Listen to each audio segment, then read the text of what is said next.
Hi, welcome to the Andrew Buckle book review of The Fabulous 50s, these, as reported by the New York Times, it says there. You can see there, lovely hardback. Now this book came out in 1978, 256 pages, black and white throughout. And what does it include? Well, it includes all the front pages. Well, not all the front pages, that would be an impressive book. You could do all the front pages. It'd be 3,650 odd pages, wouldn't it? I mean, for the whole of the 50s. But it's still, that would be amazing. However, they do include, obviously, all the ones they consider the big. Unfortunately, of course, many of the main stories, the stories that really were sort of, that became later more important, probably were inside. But of course, they obviously, this is the front. But you got here, Russian quits UN Council. Those sort of things. So New York Times, and this is January 1st, 11th, 1950. And you've got some photos as well at the side, which is always very nice. And then you've got another one. You've got here Marilyn Monroe and Spencer Tracy. And then you've got some more there.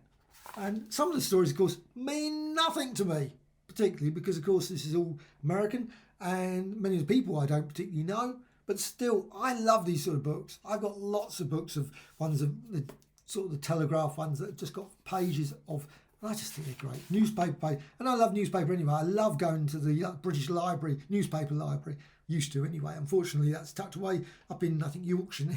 A bit further to go to. But when it was in London, I love going to that, going through all these old newspapers, and you just see all these things. And this one's, of course, got Truman orders hydrogen bomb. I think that's a fairly significant storyline. By Winston Churchill, the Second World War there. So that's a big story there. And you've got, obviously, this one. See, also these things. Man Against Crime. Popular show that originated in 1949, lasted for 3 years. For a decade. Don't know. Didn't see that in the UK. Maybe it was available in the UK. I don't know. Finest musicals, Guys and Dolls, of course. The Guys and Dolls.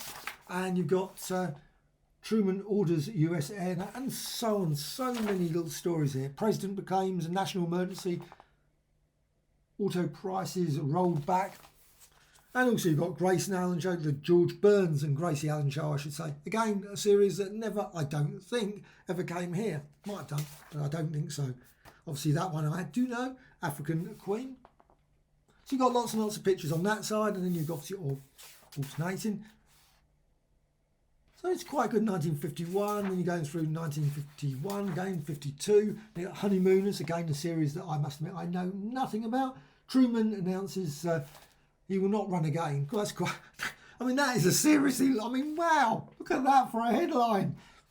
They would never do a headline. That is literally, that would be the whole front page nowadays. Truman announces he will not run again, says he served Longfield, blah, blah, blah. And also sometimes some of the other headlines are quite big. They were really quite chunky headlines. Wow. And also you've got lots of great pictures there. And I mean, actually, it's quite easy to read. I'm just going to, I wouldn't say it's easy to read, but you can see the writing there. You can read it. And it's fairly clear. I can make it out anyway. There's some words slightly smudged, a bit blurry, but most of it is fairly clear. And you've got here a Sparkman chosen by the Democrats. Again, some of these people, I have no idea who they are. Maybe obviously if you're America, you would know these characters far more than Eisenhower, Sworn, Pledge. Again, look at that for a headline. That is a seriously long headline. It would have been nice if they'd had like other ones with like the weather forecast. And that's always quite fascinating as well when you see the weather forecast. So it's not just the front page sometimes. I think sometimes if they put the like the TV section or something, you can see what was on TV or the films, you know, the film listings for that period. And they're always quite fascinating. That's obviously Burt Lancaster, Deborah Carr, From Here to Eternity. Oh, Winston Churchill there, full regalia, a coronation. Now, I assume that, yes, Elizabeth II crowned in Abbey. Millions cheer parade in rain. Ruler bids subjects look ahead. Yep. And then we've obviously got Kennedy there, getting married. And senator, as it said there, senator, obviously Einstein, and so on. So just so many great. I mean, just this is just one of those books. Not a sort of book you probably read in order. I don't know, maybe you would. I certainly don't think I would read it in order. It's a sort of book that I know I've already done so. You just dip into. Actually, oh, strange. One that's got 2 pages like that. But it's just a book you dip into and just go read through maybe 1 or 2 and then go on to another page. And it's just fascinating. There is also a 60s one. I don't know if there was a 70s or 80s. It would have been brilliant if there had been one, or a 40s one. but certainly the 50s and 60s. And again, another amazingly long headline. They really did. Wonder when they stopped doing that sort of ridiculously long headlines. Even those were quite long. And they really compress them in, don't they? There. Another one, again, 3 lines. Hawaii's voted into union. That's obviously a big story. They're all big stories. Oh, this one, Soviet rocket hits moon after 35 hours. Wow. You know what? I never knew that they hit the moon. Wow. So, what a way of doing it. Just blast it or receive to a moment of impact. I wonder if it's still, I assume the wreckage is still there then. Very odd. And so on and so on. There's all loads of other stories there. And wow, what a book. I think the thing is with these, it's because it's the history at that moment, history at that time. And it's more fun. It's not like rewritten, where you sort of like, oh, this is analysis, this is the understanding, this. It's like when you get a book of like 1960s or something, and you get the papers, and there's no mention of the Beatles. And you think, that's strange. No mention of the Beatles. No, or very few, like Elvis sort of thing. There's like, you think, you'd be on the front page every day. For me, like the 50s, Elvis. 50s, Elvis. 60s, Beatles.